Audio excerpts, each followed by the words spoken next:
balado officiel des Alouettes de Montréal. Mon nom est Joey Alfieri. C'est le podcast. Tous les jeudis, on a un nouvel épisode en français. Chaque semaine, en anglais, mardi. Et aujourd'hui, on a une émission très chargée. On a le directeur général des Alouettes de Montréal, Monsieur Danny Machocha, en exclusivité. Écoute, il y a beaucoup de choses dont on pourrait lui jaser et on va lui jaser de son alignement. Écoute, il manque, c'est un mois. On est en train d'enregistrer cet épisode le 12. Donc, quand l'entraînement commence exactement dans un mois, le 12 mai à Saint-Jérôme, on a hâte de vous voir là-bas. Tous les pratiques sont ouverts au public. Donc, on essaie de put on a show, comme on dit en bon anglais. Donc, oui, exactement ça. Évidemment, on l'a mentionné la semaine passée, on n'a pas de Sam Boulay-Grimard cette semaine. Sam est en congé et je vais vous dire la vérité, on va prendre une petite pause parce que moi aussi, on va avoir un peu de temps en famille avant le début du camp d'entraînement. Là que l'horaire devient un peu chargé. Donc, on va parler à Danny Machocha aujourd'hui, mais ça va être le dernier podcast pour une couple de semaines. Avant qu'on embarque, on fait embarquer Danny. Euh, Écoute, il y a une grosse nouvelle qui est tombée cette semaine avec la retraite de Sean Lemon. Écoute, tout un joueur de football, tout un personnage. Je connaissais le joueur avant qu'il arrive à Montréal, mais là, j'ai appris à connaître l'homme. Je l'apprécie beaucoup. Je lui ai même dit que, tu sais, je lui ai même dit vers la fin de l'année, on avait fait une entrevue ensemble à la radio, à TSN Radio, puis euh, j'ai avoué en ondes que j'ai dit, tu sais, je savais que Sean Lemon était un bon joueur, mais je savais pas qu'il était. Tu sais, moi, je m'attendais, non, je savais que c'est un bon joueur, mais moi, mon point, c'était plus, tu sais, je savais qu'il allait être bon pour les Alouettes en 2023 parce qu'il est arrivé au mois, je pense que sa première game était contre les Stampeders fin juillet au stade Percival Molson. Je savais que ça allait être un bon joueur pour les Alouettes. Je pensais pas que ça allait devenir un joueur clé important à ce point-là tout de suite. Parce que, tu sais, il était dans la mi-trentaine, il est arrivé, il y avait 34, puis tu sais, il avait fait un peu de camp d'entraînement à Vancouver, je pense, je me trompe pas, puis il s'est fait libérer.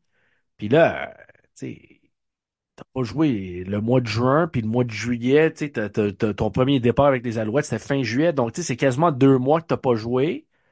Puis tout d'un coup, tu arrives dans l'alignement, puis la première game, tu joues très bien. La deuxième game à Hamilton, tu réussis une interception, puis tu joues bien, puis là, tu commences à accumuler des sacs. Tu sais, c'est quasiment un sac par match, là. C'est 9 sacs en 13 rencontres. Tu sais, l'interception, échappé, recouvert pour un toucher à Ottawa aussi. La finale de l'Est, tu sais, Cody Fajardo lance une interception. Le jeu suivant, la défensive embarque sur le terrain. Lemon provoque un échappé. Tu sais, c'était vraiment ça faisait une grosse partie. Puis si vous écoutez le balado en anglais et en français, tu sais, on passe beaucoup de joueurs en entrevue. Puis, tu sais, souvent, tu sais, au mois de janvier, février, je demandais aux gars, tu sais, qu'est-ce qui a changé l'allure, tu sais, aux alentours de l'équipe. Euh, Puis tout le monde, tu sais, je me rappelle, Jeff Renantwi, je pense que c'était mon premier invité cette année. Puis il avait dit, tu sais, l'arrivée de Sean Lemon, c'était énorme, là. Il y a plein de choses, il y a plein de facteurs, mais l'arrivée de Sean Lemon, c'est énorme. Donc, écoute, ça va être tout un challenge. Le timing, c'est sûr que c'est pas idéal, mais toute une carrière, je voulais juste souligner le fait que, tu sais, 100 sacs du corps, 100, je pense 101 sacs en carrière. Puis, tu sais, des gros jeux et des gros jeux. Euh, mais, tu sais, Lemon a connu toute une carrière. Puis, c'était une année magique, là, à Montréal. Puis, c'était une grande partie de ça. Donc, oui, il a très bien joué. Malheureusement, les Alouettes ont perdu, en fin de compte, vont avoir perdu les deux alliés défensifs partants parce que Luol Uguak a signé dans la NFL avec les Buccaneers de Tampa Bay. Puis là, il faut que tu remplaces Lemon. Quand même, Avery Ellis est encore là. Lui, il a très bien joué lors des séries éliminatoires. Il a réussi des gros jeux. On y a parlé mardi dans le balado anglais. Puis c'est une coïncidence. Je savais pas que Sean Lemon allait prendre sa retraite. Puis en plus, tu sais, vous pouvez dire ouais, ouais, tu savais, mais si vous allez écouter l'entrevue, j'ai même demandé, tu sais, t'as-tu une histoire drôle sur Sean Lemon? Moi, je pensais jamais que Lemon, tu sais, il avait tellement bien joué, je savais pas qu'il pensait, il songeait à ça. Donc, euh, Avery Ellis, c'est le vétéran de la gang. C'est sûr qu'ils ont signé Isaac Adeyemi Berglund, qui est un joueur, un ailier défensif canadien qui va plus remplacer Luol Uguak. Mais je pense, tu sais, on va poser la question à Danny Machocha dans quelques minutes, mais moi, je pense que tu devrais rouler avec les jeunes. Tu sais, moi, c'est vraiment ça. T'as plein de jeunes dans ton alignement. Tu sais, t'as un des jumeaux de Notre Dame qui est un ailier défensif, Ademiola. T'as Kevon Bennett et TD Moultrie qui étaient aux alentours des Alouettes. Moultrie a joué 2 games. Kevon Bennett était sur l'équipe d'entraînement. Tu sais, t'as deux gars, deux jeunes talentueux qui vont compétitionner. Puis on va voir, on va aller voir si peut-être que Danny pourrait en dire un peu plus sur ce sujet-là, mais peut-être qu'on va aller chercher un vétéran, peut-être qu'on va, tu sais, qui est encore agent libre, peut-être qu'on va aller chercher d'autres jeunes qui ont jamais joué dans la Ligue canadienne de football, tu sais, des joueurs qui sont pas connus, mais des gars qui ont un certain potentiel. Donc, tu sais, on va voir comment ils vont combler ce poste-là. Mais tu sais, est-ce que c'est une grosse perte? Oui. Est-ce que je suis inquiet? Non. Je pense qu'ils ont trouvé tu sais, la recette, la formule gagnante. Tu sais, tout le monde était inquiet. L'an passé, c'était les receveurs. Là, cette année, ça va être les running backs puis les alliés défensifs. Tu sais, moi, je pense qu'ils vont être corrects. C'est sûr que tu sais, quand tu gagnes un championnat, d'habitude, ton alignement partante là, est différente l'année d'après. Mais les Alouettes ont pas, tu sais, ils ont pas nécessairement fait beaucoup de changements à leur formation. Donc, tu sais, oui, tu as des pertes là-dedans, tu as des grosses pertes aussi avec Mac, Uguak, là, Lemon, Deontay Evans. Mais tu sais, d'habitude, il y a plus de changements que ça. Tu sais, tu regardes Toronto, par exemple. Toronto, OK, il n'y a pas eu beaucoup de changements après leur conquête de la Coupe Grey en 2022, mais c'était une coïncidence parce que la majorité de leurs joueurs étaient sous contrat déjà pour 2023, mais en 2024, ils ont perdu des joueurs, là. Ils en ont perdu plusieurs. Ils ont connu 2 très bonnes saisons. Ils ont gagné un championnat. Puis, tu sais, pour les Alouettes, c'est pas comme si tout le monde était sous contrat. Les Alouettes ont vraiment signé plusieurs joueurs. Il y a plusieurs joueurs qui voulaient revenir. Donc, c'est sûr que c'est une perte. Tu sais, je vous le cacherai pas, tu sais, c'est de trouver un autre Sean Lemon, c'est pas facile. Mais quand même, les gars qu'on a vus un tout petit peu l'an passé, c'est des gars talentueux. Puis j'imagine qu'il va y avoir des ajouts qui vont être faits d'ici le début du camp d'entraînement qui commence dans un mois. Donc, on va parler à Danny Machocha, directeur général des Alouettes, dans une couple de secondes. Mais je veux juste vous rappeler que la nouvelle collection à la boutique des Alouettes, le Sideline Gear, le gear que les joueurs, tu sais, les pantalons, les shorts, les cotons ouatés, les casquettes, les t-shirts que les joueurs vont porter sur les lignes de côté, dans le vestiaire, vont être disponibles bientôt. Euh, Avant la fin du mois, ça devrait être disponible sur le site de la boutique des Alouettes de Montréal. Donc, ça s'en vient rapidement, ça aussi. Donc, il y a une nouvelle collection. Je suis chanceux, je l'ai vu. Il y a des pièces incroyables là-dedans. Des belles casquettes. Moi, je suis un grand fan des cotons ouatés. Donc, des hoodies, comme on dit en bon français. Donc, c'est sûr que je vais me procurer une coupe d'hoodies. Puis, il y a une autre chose qui est rentrée à la boutique. On m'a souvent posé la question, tu sais, les mini-casques des Alouettes, ça fait longtemps avec le nouveau logo, on n'en a jamais eu, mais là, je vous confirme que ça s'en vient. Les mini-casques des Alouettes vont être sur le site avant la fin du mois, avant le camp d'entraînement.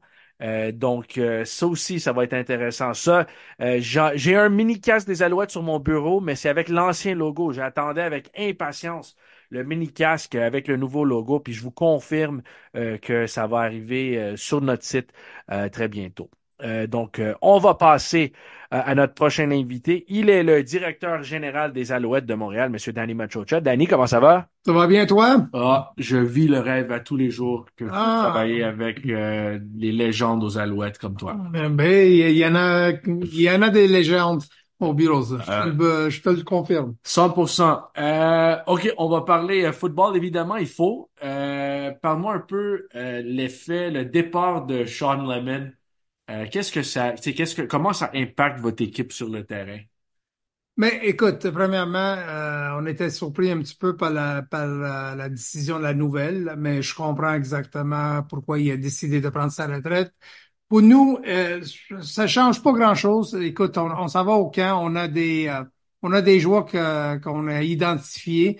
Il y en a certaines qui sont de retour de l'année passée, il y en a d'autres qu'on était capable de mettre sous contrat pour aller au camp, puis pendant 3 semaines de temps, puis pendant 2 matchs au concours, on devait avoir une meilleure idée qui va occuper le poste de joueur de ligne défensive, qui va remplacer en fin de compte Sean Lemon. Je pense qu'il va y avoir de la compétition, on va avoir des jeunes joueurs qui vont s'ajouter. On a quelques-uns qui ont de l'expérience, comme Avery Ellis. Alors, on devrait avoir un noyau de joueurs de ligne défensive qui vont être capables de compétitionner, puis ça devrait bien aller. Il y a une couple de gars, une couple de jeunes comme je sais que Kevon Bennett a commencé la saison sur l'équipe d'entraînement l'an passé. Teddy Moultrie a joué un tout petit peu. Est-ce que c'est de ces gars-là que tu parles? Oui, justement, il y en a les deux que tu viens juste de mentionner, puis il va y en avoir d'autres. Puis écoute, ça se peut que dans les prochains jours, on va en ajouter une autre un ou deux.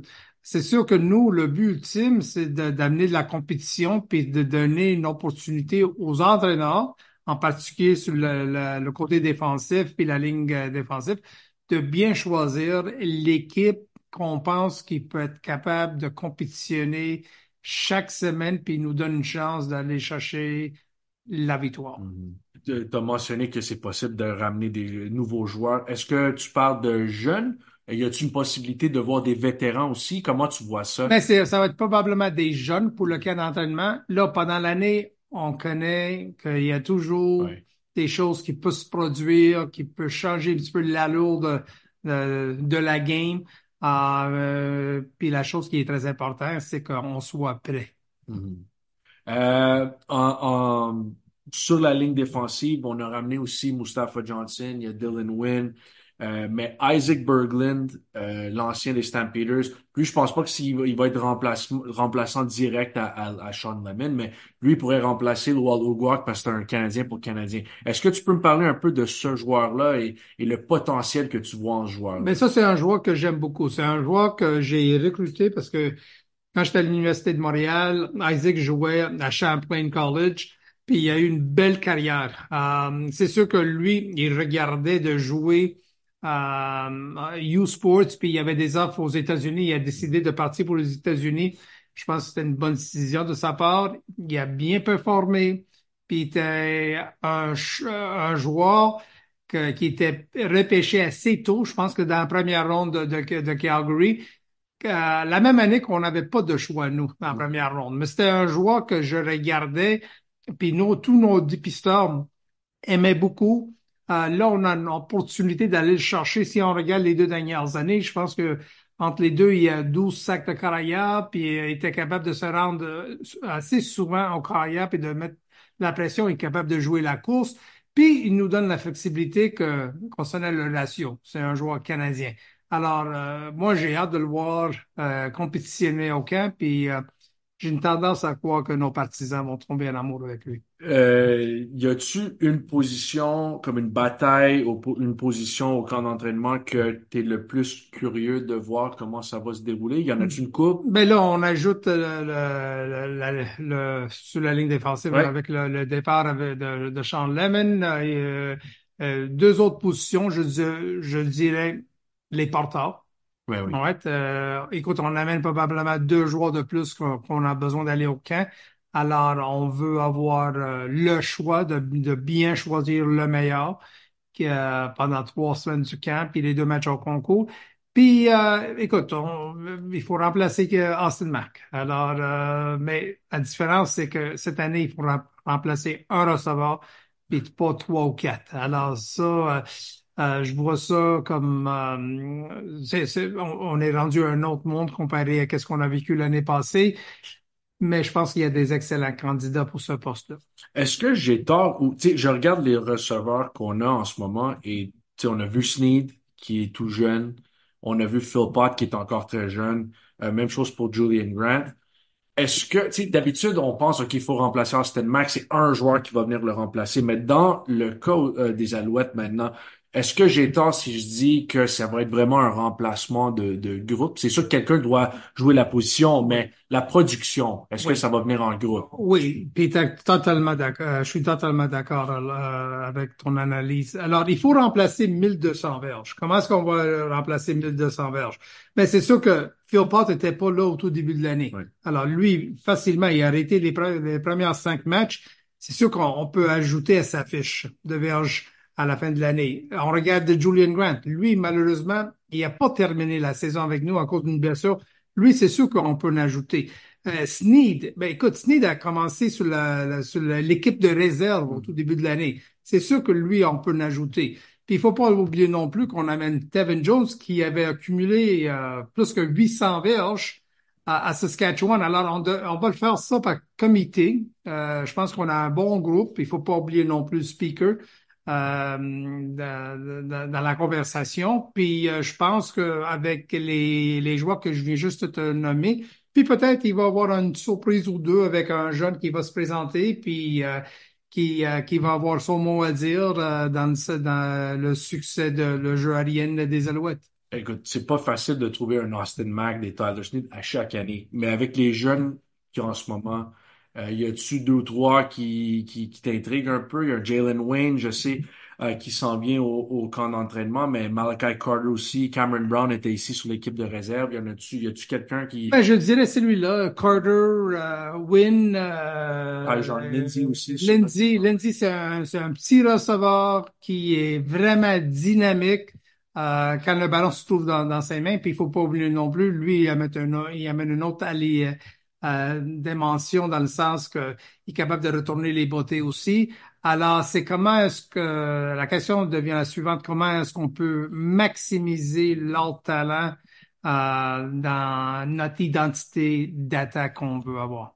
Côté retourneur, c'est quoi le plan Ben, avec on a Lecter, on Lecter? a Lindsay, on a Philpott.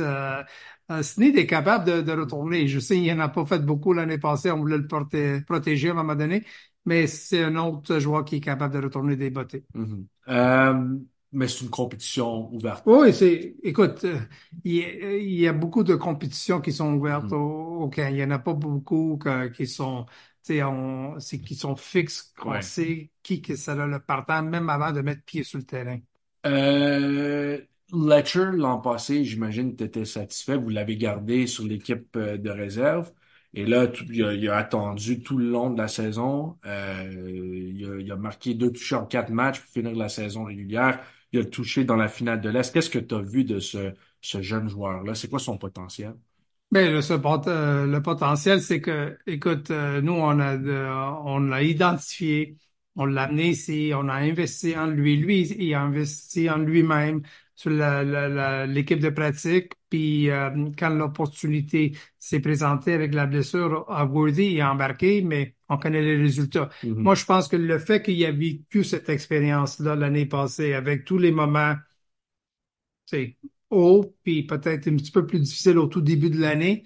Je pense que ça va lui aider énormément pour la saison qui s'en vient, avec toute l'expérience qu'il était capable d'acquérir pendant la deuxième moitié de la saison. OK, mais là, je saute un peu, mais moi, un des joueurs que les partisans me posent la question sur ce joueur-là, et moi, je pense que tout le potentiel au monde, c'est Tyrell Richards. Malheureusement, on a vu des blessures les 2 dernières saisons. C'est quoi tes attentes envers Richards? Et je réalise que la blessure à Winnipeg, c'était vraiment, tu sais, c'était un casque d'un coéquipier qui est rentré dans le genou, puis, tu sais, c'est pas une blessure nécessairement. C'est de la malchance plus que d'autres choses. Richards, tu vois comment? Parce que vous l'avez prolongé cet hiver. Ben, prolongé parce qu'on le voit, on voit un joueur dominant sur les unités spéciales. Écoute, on en parle, la seule chose qu'il faut faire, c'est d'en parler à Bayern Archambault, puis il va te confirmer jusqu'à quel point que c'est un joueur très, très, très utile Mhm. pour nous sur les unités spéciales.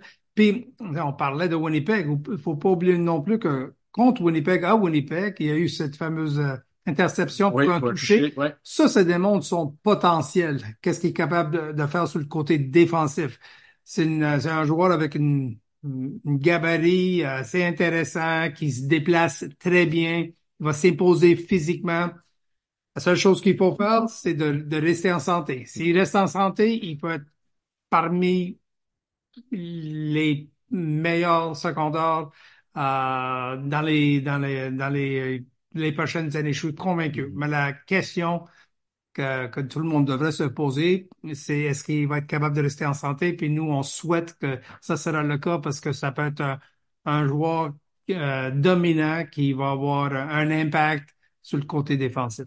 Pas beaucoup de changements sur la ligne à l'attaque. Je sais que Landon Rice est devenu agent libre, il n'est pas de retour, mais Jamar McGloster a fini la saison en force. Vous avez gagné une Coupe Grey avec lui. Est-ce que le plan, c'est juste de garder le noyau ensemble à la ligne à l'attaque et espérer que il y a beaucoup de ça devient de plus en plus dominant parce qu'en deuxième moitié de saison, ils ont très bien joué, là. Ouais, mais oui, puis on était capable de faire quelques modifications, la ligne à l'attaque. On a changé le ratio. Mhm. Ça veut dire que nos deux bloqueurs, on a pris la décision que les deux seront des Américains. Puis on a vu un petit peu la différence avec la protection de passe, avec les jeux au sol. Puis je pense que ça nous a aidé énormément tard dans la saison avec ces changements-là. Alors j'espère que cette unité, le fait qu'ils sont de retour tous ensemble pour une deuxième année, après une conquête de Coupe Grey, un camp d'entraînement qui s'en vient, dirigé par le même entraîneur de la ligne à l'attaque. J'espère que cette expérience-là peut seulement nous aider. Qu'est-ce qui s'en vient avec l'édition 2024 des Alouettes? On parle souvent de l'importance d'avoir de la profondeur canadienne, puis le monde pense, OK, il faut avoir des bons joueurs canadiens. Oui, c'est ça.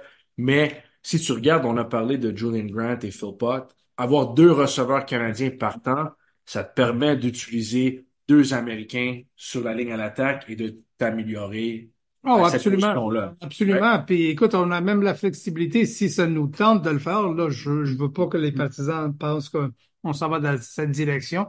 Si jamais on veut quatre partants à l'attaque, puis trois en défensif avec Berglund, Wiggins, puis de quoi, mais tu peux même ajouter un troisième joueur de ligne à l'attaque américain.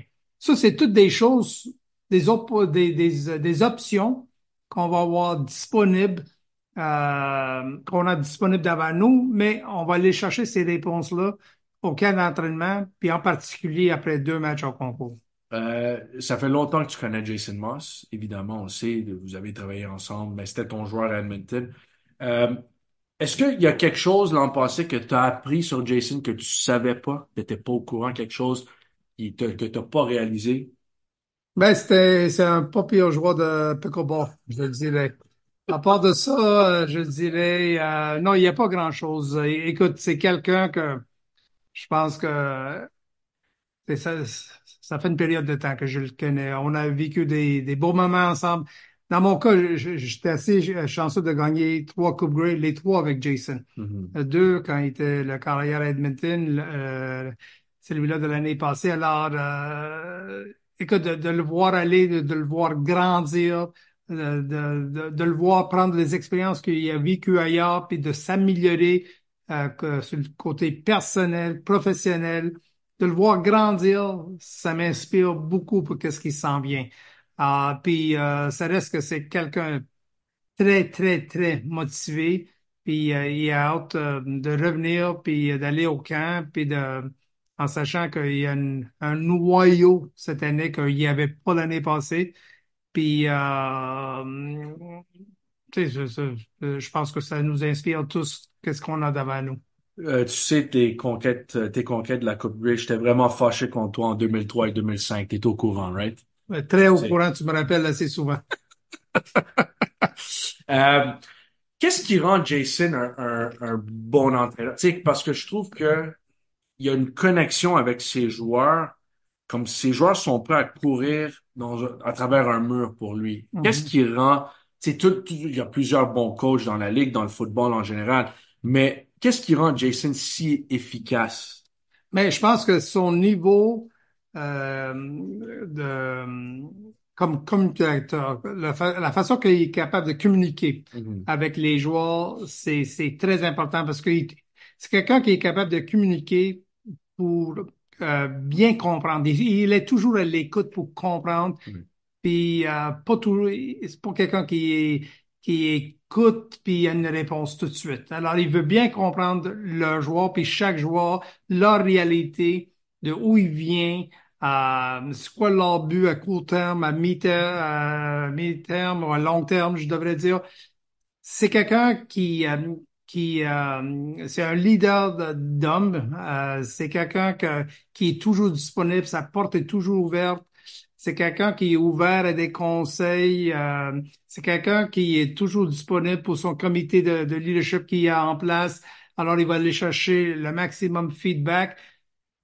Mais je pense que les joueurs, qu'est-ce qu'ils apprécient le plus, c'est quelqu'un qui va se donner puis jusqu'au fond. Ça veut dire qu'il va mettre les efforts, il va tout donner, il va s'investir. Puis la seule chose qu'il demande en retour, c'est que tu lui donnes la même chose. Mhm. Alors, il n'y a pas beaucoup de gris dans sa vie, mais c'est quelqu'un que je pense que beaucoup de joueurs sont capables de se identifier. Parce que ça reste que c'est un ancien joueur qui Mhm. comprenne la réalité d'un joueur professionnel aujourd'hui. De temps en temps, il peut être intense de ce qu'on voit sur les lignes de Mhm. côté. T'as-tu une bonne histoire d'une fois où il a été très intense au point où il te fait rire ou tu sais, est-ce que t'as une bonne histoire, ta meilleure histoire, Jason Moss, que j'ai jamais entendue? Ben là, Tu écoute, vois? il y en a tellement parce que j'en ai vécu beaucoup quand j'étais beaucoup plus jeune, qui était à Edmonton, puis j'avais Jason puis Ricky Rick comme les deux carrières, puis je me rappelle que Jason, je pense que c'était 2004 quand Ricky, l'année après qu'on a gagné la Coupe Grey, il est parti pour les Jets de New York. Puis on était à Hamilton, puis Jason était notre carrière partant. Malheureusement, c'était une journée difficile pour tout le monde, en particulier l'attaque, puis en particulier notre carrière. Puis je me rappelle que quand j'ai rentré dans le vestiaire, il a enlevé ses épaulettes, son casque, puis il a mis ses runners, puis il partit en short puis t-shirt, puis il partit pour l'aéroport en courant. Alors, il avait besoin de s'en aller, il voulait pas prendre l'autobus avec nous pour aller à l'aéroport pour retourner à Edmonton. Alors, il partit en course, puis parce qu'il était tellement fâché, puis il était plus capable de rester dans le vestiaire parce qu'il n'y avait pas de comment il pouvait réagir avec toute l'émotion qu'il y avait tu sais, à l'interne. Puis nous, on a décidé de le laisser aller parce que on savait que ça pouvait exploser, puis je voulais pas que ça sautait, ce vestiaire-là. Alors, il partit en courant, puis je pense que ça, c'était quelque chose, quand on s'est revu, on s'est rejoint à l'aéroport, je pense que tout le monde riait comme des fous, comme des malades. Mais tu sais, il y a une certaine réputation quand il est venu à Montréal et moi je le connaissais pas du tout, mais le personnage, tu sais, dont les médias le décrivent d'une certaine façon, mais c'est pas le personnage que j'ai rencontré ici, moi. Il est pas un loose cannon, comme on dit en Non, anglais. C'est non, ça la non, non. réputation qu'il a, mais Non, tout est exactement. très calculé, tu sais, tout est très bien pensé, mais il peut être intense. Ben, écoute, lui, son succès est attaché à cette C'est ça. intensité. Ça veut dire qu'on veut l'avoir toujours près de cette fameuse ligne. All right? Si les choses vont bien, s'il est toujours souriant, si ça va trop bien, là, je dirais, c'est là où on a des problèmes à l'interne. Puis je dis souvent au monde ici de le garder plus près possible à cette fameuse ligne-là. C'est là où on va aller chercher le maximum de Jason Moss. Puis à la fin de la journée, c'est ça. C'est lui, ça. Alors, puis tu veux pas enlever ces jeux compétitifs qui existent à l'interne de Jason Moss. Alors, moi, je pense que c'est ça que les gens apprécient énormément. Puis quand tu as la chance de le connaître, tu vas bien comprendre qu'il va toujours protéger les joueurs, il va donner le maximum d'efforts, puis c'est un joueur d'équipe. Puis il veut qu'est-ce qui est mieux, puis le bien de l'équipe. Puis ça, c'est quelque chose que je pense que tout le monde apprécie ici. Je sais que la conquête de la Coupe Grey, c'est spécial pour toi parce que tu reviens ici en tant que DG, puis tu as bâti le club qui a gagné la coupe. Pour lui, évidemment, ça n'a pas bien terminé à Saskatchewan. Il revient avec son carrière partant. C'est très émotif pour lui aussi. Mais le fait, qu'est-ce que vous avez vécu ensemble ces moments après la conquête de la Coupe Grey? Parce que j'imagine que ça a amené les émotions à un autre niveau. Ah, c'est sûr qu'on se regardait, on a fêté sur le terrain un petit peu dans le vestiaire. Tu sais, je pense qu'on s'est regardé comme est-ce qu'on peut croire que on est en train de vivre ce bon moment à notre première année. Sur l'avion, tu sais, on se regardait puis on se racontait des histoires, tout ce qu'on a vécu la dernière année, puis tout ce que lui avait vécu aussi à Saskatchewan, parce que honnêtement, il n'y avait pas grand monde que je pense qui était prêt de lui donner une autre opportunité. Pas comme entraîneur en chef, mais même comme coordinateur à Oui. l'attaque. Alors, tous ces moments difficiles qu'il a vécu, moi, le fait que j'ai pris une chance sur quelqu'un que je connaissais assez bien et je pensais que c'était l'homme idéal pour la situation qu'on était en train de vivre en 2023, puis comment il s'est adapté comme coach, comme individu dans notre réalité comme société, de bien comprendre qui nous sommes comme société, je pense pas que tu pouvais demander mieux un autre entraîneur en chef. Mhm. Quand est-ce que tu as réalisé que je sais que tu es confiant de l'équipe que tu as bâtie, mais quand est-ce que tu as réalisé comme OK, on a vraiment des chances de remporter la Coupe Grey là. Tu sais, est-ce que tu sais, je sais que Sankey avait des commentaires après la deuxième défaite de suite contre Toronto le 15 septembre où il a dit qu'on allait plus perdre de game puis qu'on allait gagner la Coupe Grey.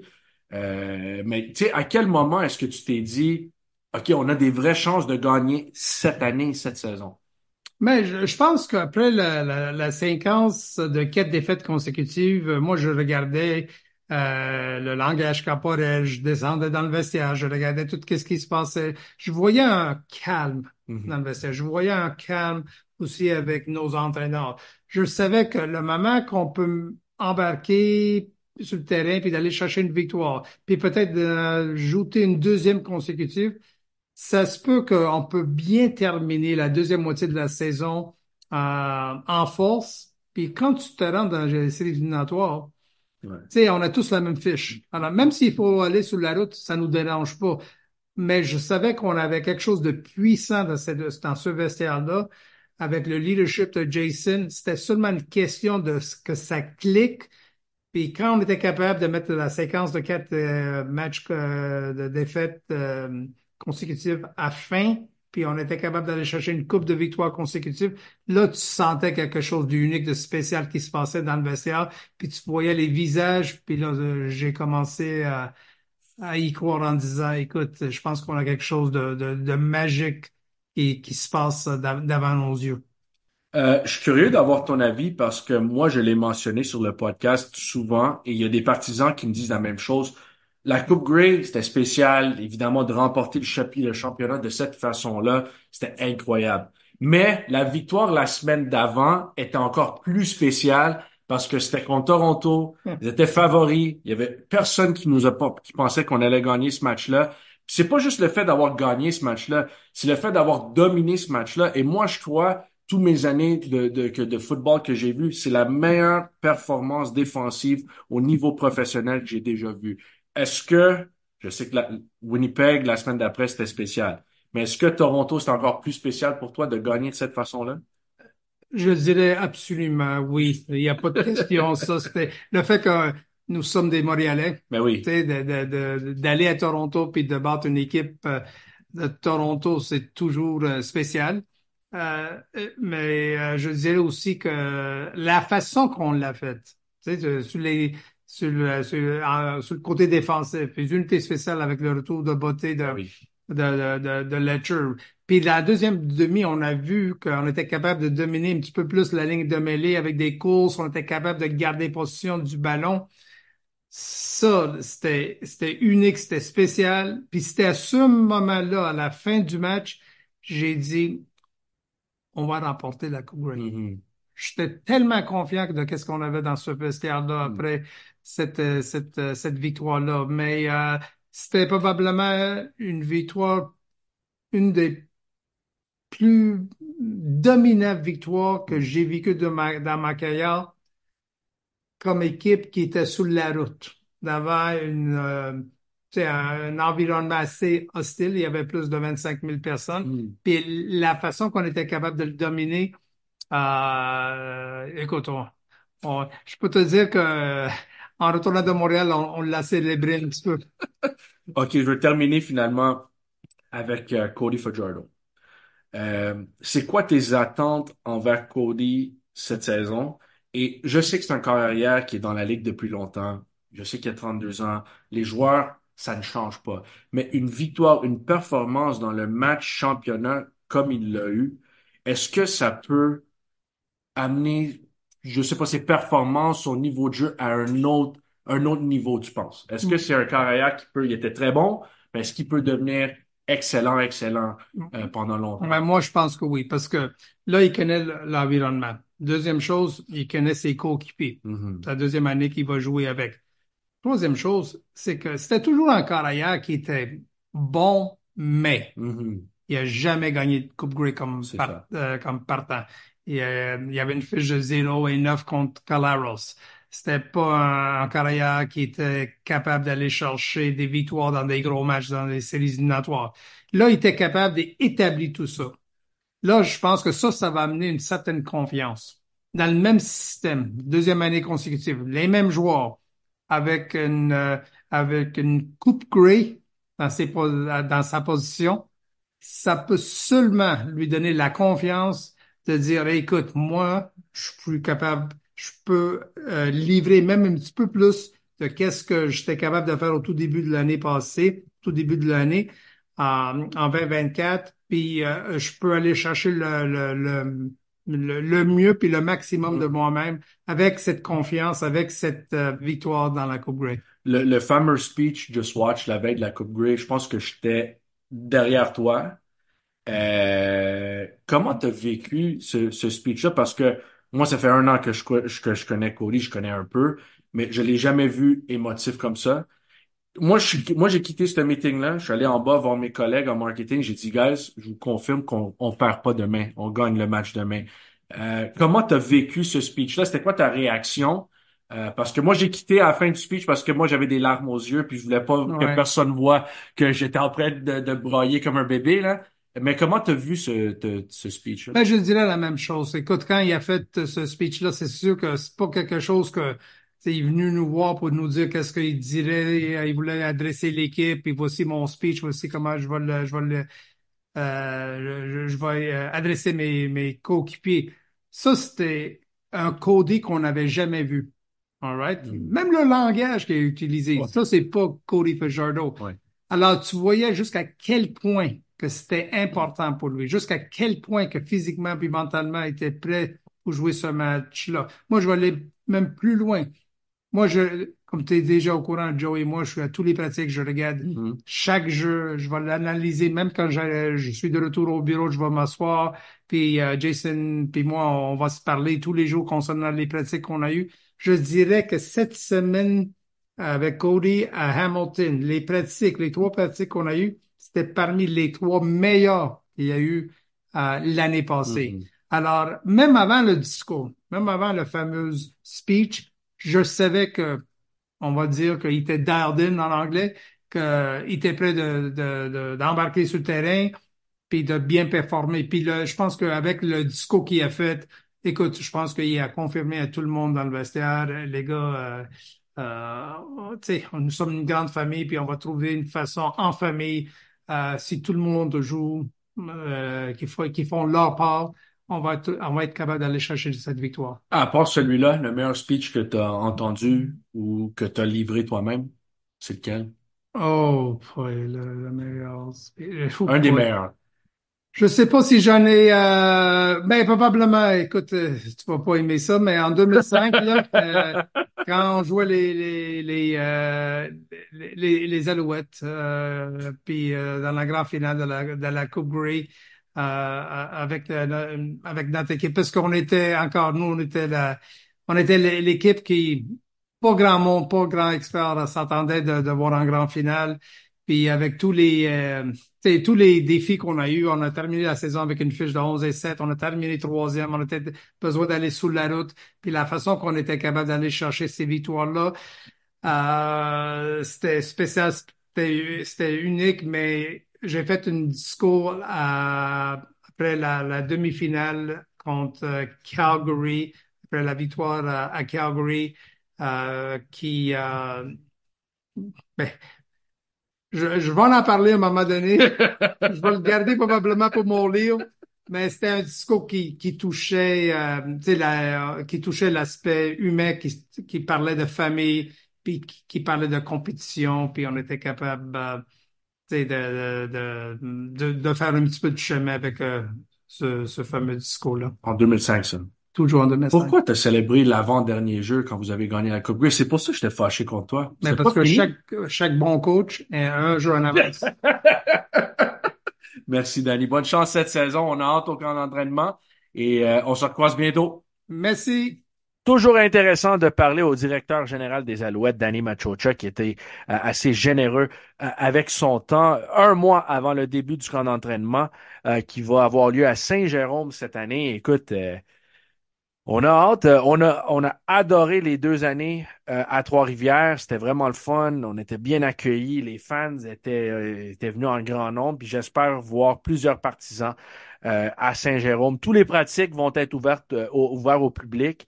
J'ai pas vu l'horaire encore. L'horaire va passer euh, sur le site web des Alouettes très bientôt.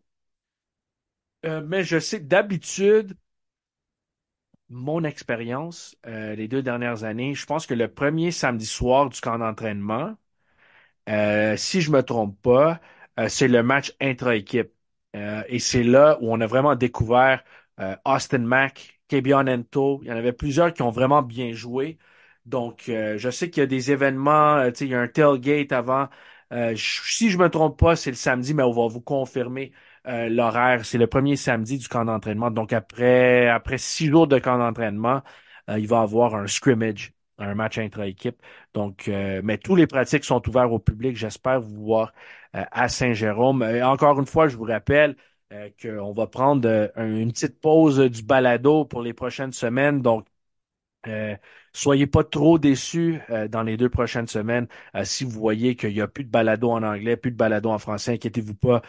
On revient en force avant le camp d'entraînement.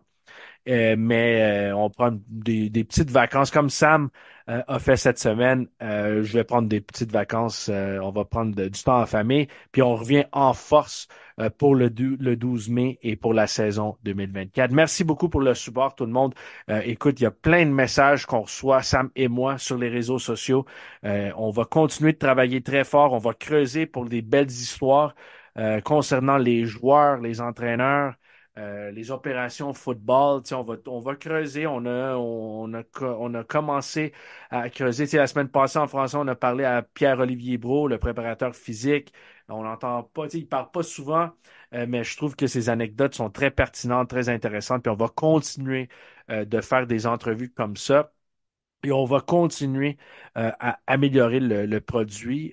Écoute, on a des plans pour rendre le balado encore, le podcast encore plus gros pendant la saison 2024. On aura des détails bientôt, mais c'est un honneur de faire ce balado pour les fans fidèles des Alouettes de Montréal. Donc, merci pour le support et on se reparle très bientôt.